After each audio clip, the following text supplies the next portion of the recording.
what allows Augusta National or anything else that maintains its quality to sort of be invisible to those who would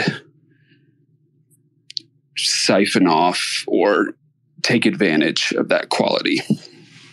Thank you. I don't think anybody can. I don't think anybody can take advantage of that to outwardly reduce something that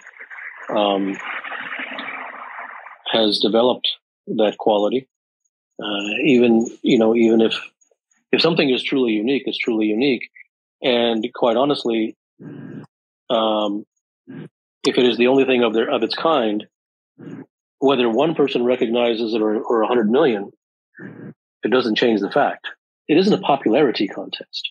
Now, there are things that are unique that are very popular, and there are things that are very unique that are not popular. Popularity doesn't make something unique. In fact, the more something caters to popularity and dilutes itself, it tends to rob itself of its own uniqueness. But popularity, in many ways, is the antithesis of uniqueness in the world. Now, that does not mean that there are some things that are not, some people and some things that are not both highly unique and very popular. There are, but uniqueness isn't a popularity contest. For instance, if all of a sudden my books sold by the hundreds of millions, I'd be compelled to rewrite them. Can gratitude spark something beyond maybe inspiration in this particular context? I don't know. I think that if it did, then it would, you would be in a perfect place to answer that question.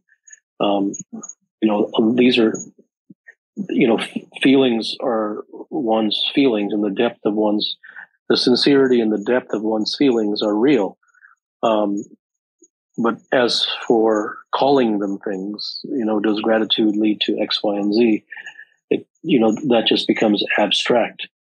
But the more deeply that someone connects with something for whatever reason that is natural, that is not forced, that is not contrived, that is by no means proselytized or recommended to him, but he comes to it of his own accord, and it speaks to him in some way that is in no way interfered with, and it is pure. Then that itself tends to have some sort of a fairly significant effect upon a human being, and the details and the nature of that effect, the specificity of that effect is different for every human being.